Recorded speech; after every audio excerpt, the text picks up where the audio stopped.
Hello there, this is Georgie Bevan, the Professional Learning Lead for STEM and the wider curriculum. As part of our work on the continuation of learning agenda, we have been working with cross-consortia teams to develop some distance learning models that we hope could be of use to some of our schools. This is just one of those models that we've proposed could be of use, and again, it's completely up to the school to take it on board, critique it, or use it to evaluate the model you've already put in place. As you'll see, this is for year 10 and 11 because it's a Key Stage 4 model, and we've incorporated the options in an English medium school as well as a Welsh medium school. The rationale behind this model is very similar to the Key Stage 3 model, but obviously it links to specific subject areas which stand independently in this model. The principal focus is of well-being, as discussed previously, and as well-being is at the centre of all decisions schools are making at the moment, it's an important element in the approach and the model you choose to build as a school. But most importantly, this model enables practitioners to build on their well-established relationships with their learners. From a whole school perspective, this model enables schools to decide the best protocols for contact for their practitioners and their learners, and ensure that learners are not overwhelmed with workload. The work provided would be in subject specialisms and agreed through a digital learning platform. So again, as a school, you will have already decided a potential virtual learning timetable, as the research is suggesting this is an idea to manage this time. But ultimately, the digital learning platform that's available to all learners in Wales is the Hub platforms, and the collection of tools that are available in there enables some really nice, interactive, engaging lessons. Once your senior leaders have established the protocols for the regular contact between schools and its learners, particularly the vulnerable learners, it's important that the use of different mediums is available, because this could help with motivation, developing independence and building resilience in some of these learners. Within this model, the learning blocks have been divided into areas. There is the wellbeing area, the core subjects, the options subjects, and those other learning opportunities which could be potentially creative. Within this model, the school could decide upon a minimum expectation regarding the number of tasks that a learner is to complete in a set period of time, which could again be a week, a fortnight, but please remember, the learning commitment should not mirror that of a normal school day in this current crisis. We've also advised that core subjects should be regularly revisited, and that this revisiting could take many different formats. But again, the research has said that ultimately this time could be used to build on that prior knowledge, ensuring that knowledge retrieval becomes second nature in some of those subjects. And this in turn would really enable accelerated learning when our learners return back to school.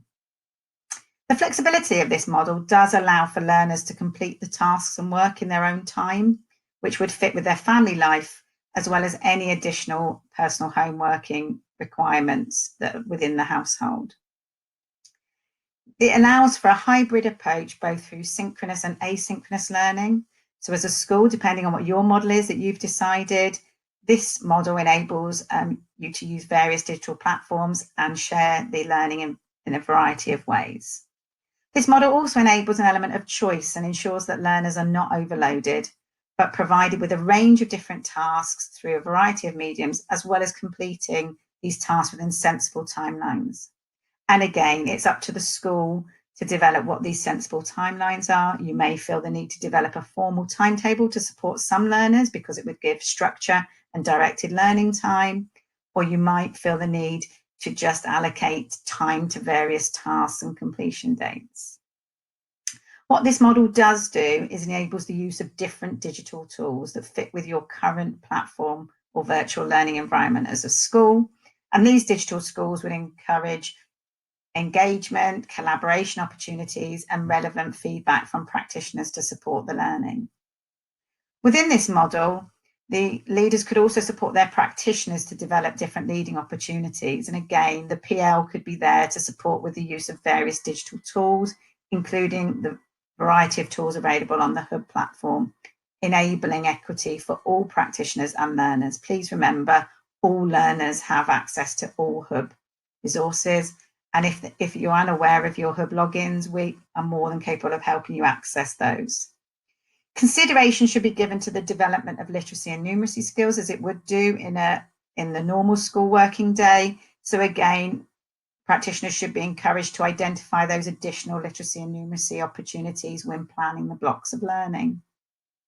One of the biggest things with this, particularly when you're supporting teenage learners in years 10 and 11, is that practitioners have an established working timetable for themselves and a clear contactability timeline, because there is the pressure for practitioners to feel they need to answer emails 24 hours a day, 7 days a week, because that's when the learners might be sending them.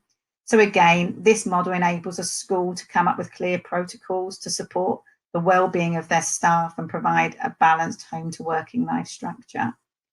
So if we look at the table we've drawn up, it's very basic and simple. It's not directive or prescriptive. We've just identified that the timings are in line with the school's vision for what a synchronous learning timetable would be, as well as giving the opportunity for learners to develop around their own personal home experience. The well-being element is one of the key elements of all of the decisions that are being made, as already discussed. And again, this opportunity to regularly make contact with learners to monitor their well-being and learning and ensure engagement is at the discretion of a school. It is completely within a school's decision to determine what regular looks like for that school and its different types of learners. But schools could be sending out well-being initiatives or videos, collective worship opportunities, or assembly sessions that could help develop well-being within their young people. There are also some lovely TV fitness opportunities that some learners will be engaging in.